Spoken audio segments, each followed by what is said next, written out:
भक्ते, अगं मला तसं म्हणायचं नव्हतं ग. तू ग चुकीचा विचार करू नकस. चुकीचं काही नाही, बरोबरच तर आहे.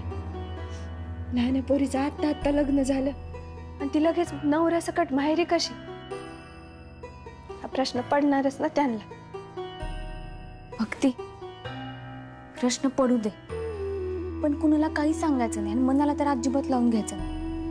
हे बघ, आपल्या दोघींना आपलं नशीब माहेरे घेऊन आलंय आणि हे सत्य आता नाही बदलणार. आता हे घर, आई, अण्णा हेच आपले आधार आहेत. वाईट कशाला वाटून घ्यायचं? तुमच्या सोबत जे घडलं त्याचा त्रास झाला असला ना तरी तुम्हा दोघींनी इकडून निघून जावा असं आम्हाला कधीच वाटणार नाही. तुम्हा कुणाचंच कधीच ओझं नाही वाटणार आम्हाला. हे बघ, आईला जे मगाशी म्हणायचं होतं ना ते नीट लक्षात घे.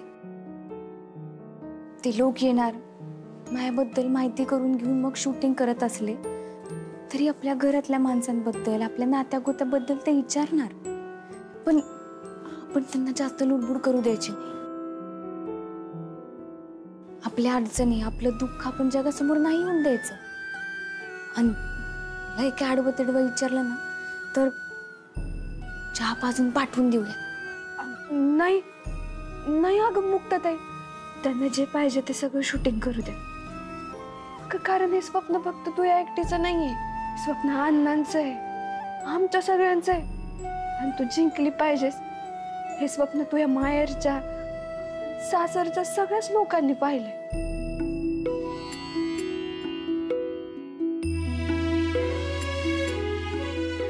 खरंय भक्ती, घरातल्या लहान सहानपासून नोकर चाकर सगळ्यांनी हे स्वप्न पाहिलं.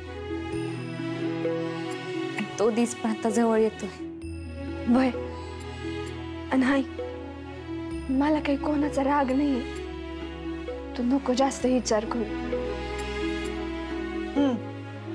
मी असं नाही मान्य करणार. मग कसं? इतके दिवस झाले तू हसून पण नाही दाखवलंय. तू आधी हसून दाखव मगच.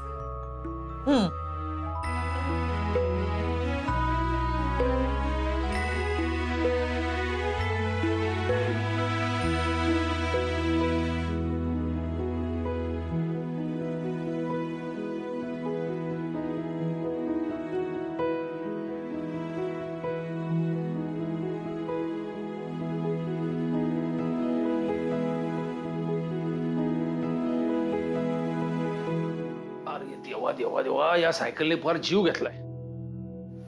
पाय, कंबर सगळं सगळं सगळं जाम झाले. अरे देवा, आई आई आई आई आई. तुम्ही खूप वर्षांनी चालवली असेल ना? तब्बल 40 वर्षांनी. आता हे सगळं इम्पॉर्टंट आहे का? इकडे जीव चाललाय त्याचं काही नाही. हो काका, तुम्हाला आधीच एवढा फिजिकली त्रास होतोय, त्यात चिडचिड करून असा मेंटल त्रास का करून घेताय? बघा, तुमच्या कोलेस्ट्रॉल आणि ब्लड प्रेशरसाठी सायकलिंगच उत्तम पर्याय आहे. आणि बाबा, तुमच्या डायबिटीज साठी सुद्धा. एकदा सवय झाली ना की मग काहीच वाटणार नाही. सवय झाली म्हणजे आम्ही काय कायमस्वरूपी करणार आहोत का? तुम्ही माझे मुक्ता वहिनीकडे जाण्याचे सगळे दरवाजे बंद केलेत ना कायमसाठी, मग तुम्हाला सुद्धा रोज सायकलनेच जावं लागेल. काय वेळ लागले काय? आज कुत्रे लागले होते मागे, किती जोरात पळवा लागली सायकल. आज सुटलोय, उद्या नक्की पकडतील. हो ना. अहो काका, तुम्ही कुत्र्यांबाबतीत सुद्धा असे गैरसमज करून घेतलेत. मी तुम्हाला गॅरंटी देऊन सांगते की असं काहीच होणार नाही. उलट तुम्ही रोज जायला लागलात ना की तुमची सुद्धा ओळख वाढेल. मी काय म्हणते, तुम्ही जाताना ना बिस्किट्स कॅरी करा. एकदा खायला टाकले ना की तुमची छान ओळख होईल. आणि मला तर वाटतं की ते तुम्हाला ऑफिस पर्यंत सुद्धा सोडायला येतील. म्हणजे आम्ही कामधंदे सोडून त्यांना बिस्किट खायला घालतो. हो बाबा, तुमचं प्राण्यांवर प्रेम आहे हे तरी दिसू द्या. आणि तुम्हाला माहितीये का, तुमच्या मनात प्रेम, दया खूप आहे. पण तुम्ही या सोसायटीच्या प्रेशरमुळे ना सगळं विसरून गेलो. आणि मी ते प्रेम बाहेर काढण्यासाठी कायम प्रयत्न करत राहीन. मी तुमच्या आरोग्याची छान काळजी घेईन. आमची तुला किती काळजी आहे ना हे तू आम्हाला सांगू नकोस. तू फक्त आम्हाला त्रास देण्याचे नवीन नवीन मार्ग शोधत असतेस. नाही आई, त्रास देण्यासाठी नाही, तुम्हाला समानता समजेल यासाठी प्रयत्न चालू आहेत माझे. आणि समानता समजायला तुम्हाला जेवढा वेळ लागेल ना तेवढा तुमचा त्रास वाढेल. पुन्हा एकदा विचार कर. आणि हा प्रस्ताव मुक्ताचा नाहीये, माझा आहे. मी मनापासून बोलवतोय तुम्हाला. आपण सगळेजण एकाच छताखाली राहूया आनंदाने. म्हणजे मग मला ना सगळ्यांकडे नीट लक्ष देता येईल एकाच वेळेला. यामध्ये सर्वांचं भलं आहे. दादा तुम्ही लय दयाळू आहात. आमचा कायम विचार करता, चांगल्याचाच विचार करता. मुक्त म्हणली तसं तुम्ही फक्त आमचाच विचार करू नका, रेणुकाताईंचा पण विचार करा. शिवाय 2 पोरींचे अजून लग्न व्हायचे. आम्ही तिथं असण्याचा सगळ्यांनाच त्रास होत राहणार हो.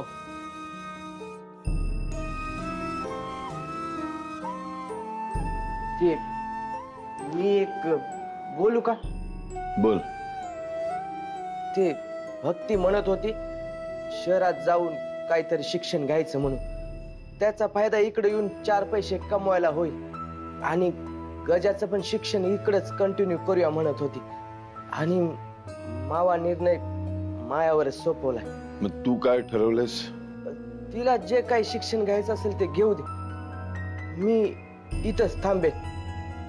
आई बाबा आणि गजाची काळजी घेईन. आणि इथंच काहीतरी मोलमजुरी करेन. काही ना काहीतरी मला मिळेलच की. मुक्ता, हे तुझं सगळं शूटिंगचं आटोपलं ना की पुन्हा एकदा घरी येण्याचा विचार कर. रेणुकाच्या सासरच्या मंडळीने दिलेला तुझा शब्द हाच प्रॉब्लेम आहे ना, तर आम्ही बोलतो ना त्यांच्याशी. आणि इकडे रेणुका सुद्धा याच मुद्द्यावरनं जाणून बुजून त्रास देते अगं त्यांना. आणि तू घरी आलीस ना की सगळेच प्रश्न सुटतील. होय, खरं आहे. बाळा तू ये घरी आता. चल चल. बरं झालं तुझे आई बाबा घरी नाहीयेत. आता पटापटा बॅगा भर आणि नगरकरांच्या वाड्यात यायला तयार होत. चल. आत्या, नगरकरांचा वाडा काय? ते तुझंही घर आहे ना, आणि ज्यात तू तुझा अधिकार मागितलायस. ओके. आणि तो अधिकार मी मिळवून राहणारच.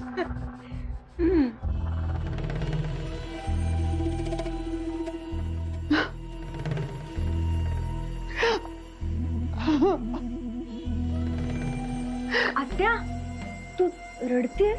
काय झालं? खरंची आठवण येते ग. काय? कधी एकदा ते परत येतं तसं झालंय मला. अगं, ते परत आल्यावर कधी एकदा मी त्यांना छळ छळ छळते ना, याचीच वाट बघते मी. आत्या तू पण ना त्याच्या मागे पळत गेलेत ना बिचारे नगरकर.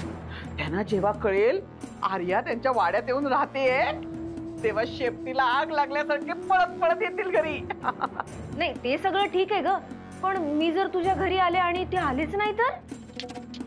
असं शक्यच नाही. आणि नाही आले तर चांगलंच आहे ना, मग तर घर आपलंच. मग तर नगरकरांची सून असल्यासारखं समजूनच राहायचं.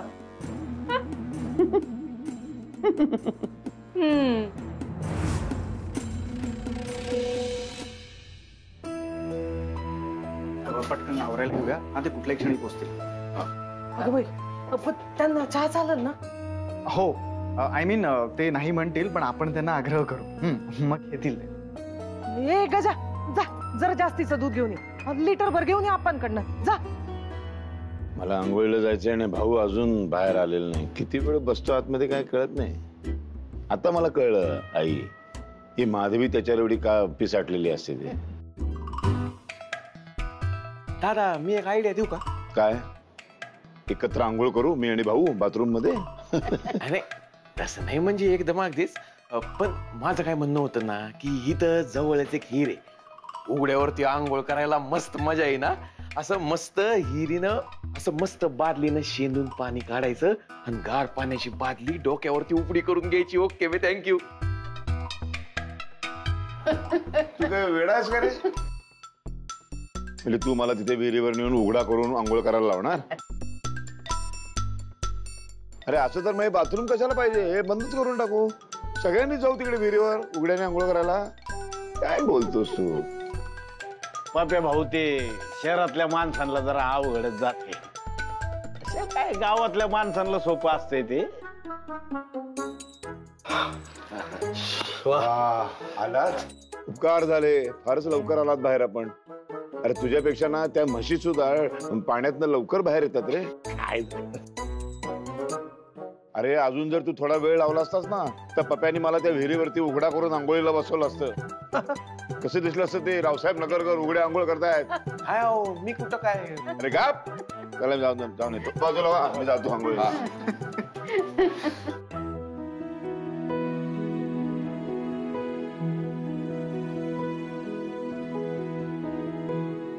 तू एकटीच किचन मध्ये? होय ताई. तुला परत बोलावलं म्हणून घरच्यांनी सुट्टी घेतली वाटतं का माझ्यावर बहिष्कार टाकला? एक मिनिट थांब, मी बघून आले. होय ताई, तोपर्यंत मी चिरून घेते. ए नाही हा, मी ना आपण दोघी जे सोबत काम करू ना ते माझ्या किचन मध्येच करणार.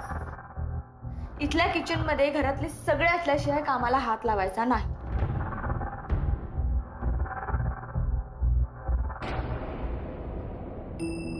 होय ताई, तुमच्यामुळे माझ्यात लई हिंमत आली आहे. मी बी माझ्या नवऱ्याला सांगितलं आता प्रत्येक कामात मदत करायचीच म्हणून. काय सांगतेस? होय ताई, घराघरात तेच असते. 4 घरची कामं करून थकून भागून मी घरी जातो आणि घरी जाऊन ती स्वयंपाक मीच बनवायचं. आता एकाच दिवशी यायचा वेळ, पण नवऱ्याला वेळेवर भेटलं नाही की आरडाओरडा टोमणे, म्हणायचा मला वेळेवर जेवण भेटलं पाहिजे. मी धकून भागून घरी येतो जसे की ते करतात ते काम आणि आपण करतोय ते टाइमपास. अहो ताई, माझ्या मागे 2 लेकरं आहेत, सासू सासरे आहेत. यांचं बी मलाच बघायला लागतंय. परत जाताना बी भाजी मीच घेऊन जायची.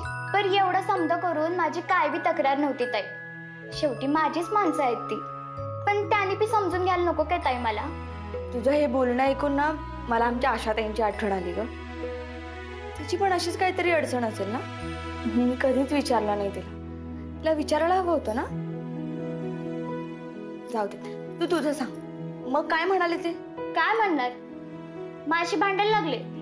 म्हणाले तुझ्या अपेक्षा तर काय आहेत सांग माझ्याकडनं. मग मी बी बोलले आधी माणूस म्हणून माझा विचार करा, मग तुमच्याशी ना आता हाय का कामवाली आहे ते सांगा. मी काय मशीन नाही आहे, पण माझ्या जीवाचा मनाचा विचार करा की. सगळ्यांनी मिळून किमान स्वयंपाकात तरी मदत करायला पाहिजे की नाही? नाहीतर लोकांना सांगा ही माझी बायको नाही, घरातली कामवाली आहे म्हणून. मग काही फरक पडला की नाही?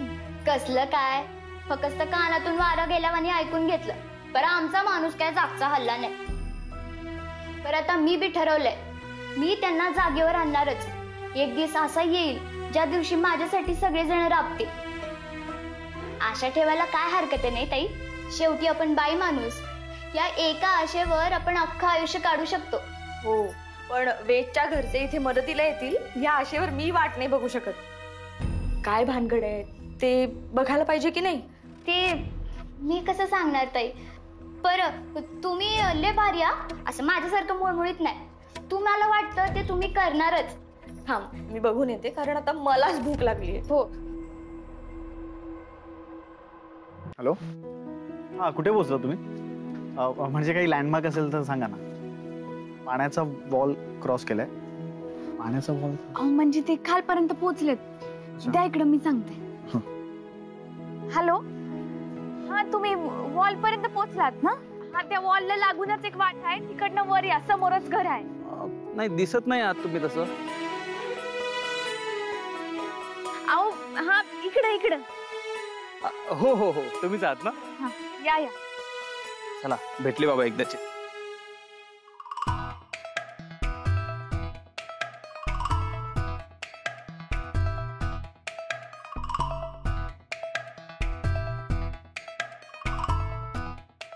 मी काय म्हणतो, आता इथलं आपलं काम झालेलं आहे, थांबायची काही गरज नाही ना. निघू आपण आता. असं कसं? मुक्ताच्या घरचे गडबडून जातील अशाने. थांबावं लागेल आपल्याला. गरज नाहीये. हो, असं कसं म्हणता? त्याची परत गरज लागली तर परत बोलवतील, येऊ आपण. नाही. तू गप्प बस. ती भक्ती बघ. उगाच काय करे.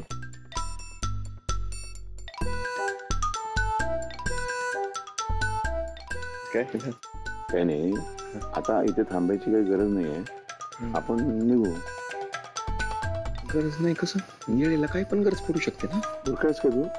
नाही, गरज पडली तर परत बोलवू शकतात ना आपल्याला ते. वैजयंतीला विचारलं, ती म्हणाली आता थांबायची गरज नाही, म्हणाली आता निघूया आपण. मोठे आई असं म्हणले? मी खोटं बोलतोय? नाही, मी तिच्या तोंडात माझी वाक्य घालतोय असं वाटतं तुला? नाही नाही. चल, आपण काम काय? तू सांगून सगळं सांगतो. अहो पप्या, ऐक ना. काय झालंय? सारंग, माय वाईफ मुक्ता. क्या बात, ग्रेट. हे आमचे साऊंड दादा जितेंद्र आणि आमचे कॅमेरामॅन आकाश. हॅलो. आणि मी डायरेक्टर अनिरुद्ध. बरं, नाही म्हणजे घर सापडायला फार त्रास नाही ना झाला? नाही, अजिबात काही त्रास झाला नाही. अहो, कोणालाही विचारलं मुक्ता कुठे राहते तर कोणीही लगेच विचारायचं, ती संबळ वाजवणारी मुक्ता का?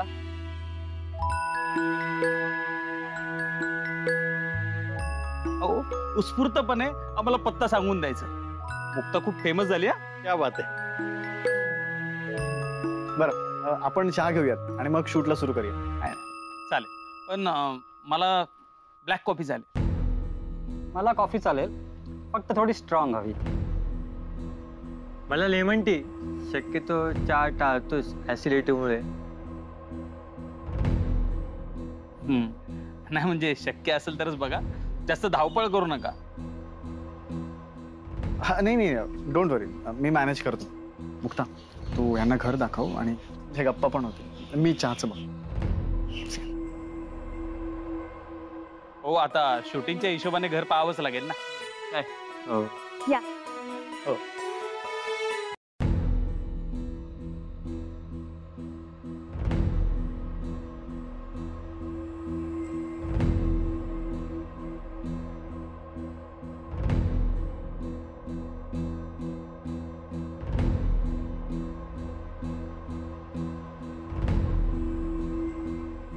आई, हा बरं झालं तुम्ही आलात.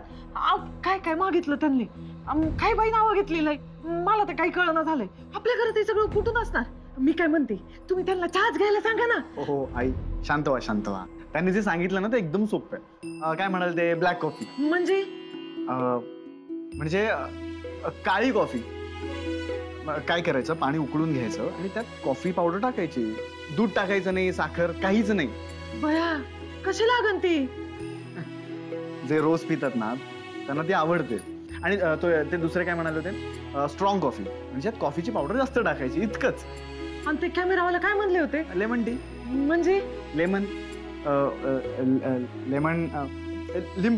लिंबाचा चहा. चहात लिंबू पिळायचं? म्हणजे यात दूध टाकायचं नाही. काय करायचं की चहा पावडर टाकून चहा छान उकळून घ्यायचा आणि त्यात नंतर वरतून लिंबू पिळायचं. तुम्ही टेन्शन घेऊ नका, मी आणि पप्या आम्ही बघून घेतो. हा, पप्या कुठे गेलाय? दादा पण दिसत नाहीयेत. एक मिनिट, मी आलो. पप्या, आओ ते काळी कापी का? बया, लईच अवघड आहे.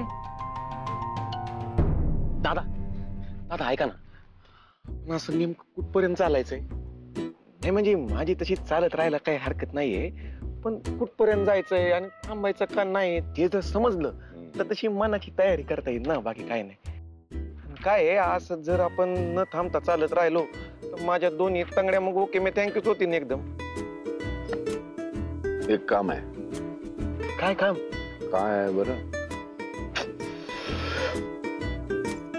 विसरले का काय? हो. काय विसरले? तेच विसरलो. काय काम आहे ते विसरलो. आठवलं. आपल्याला शर्यत लावायची. काय शर्यत?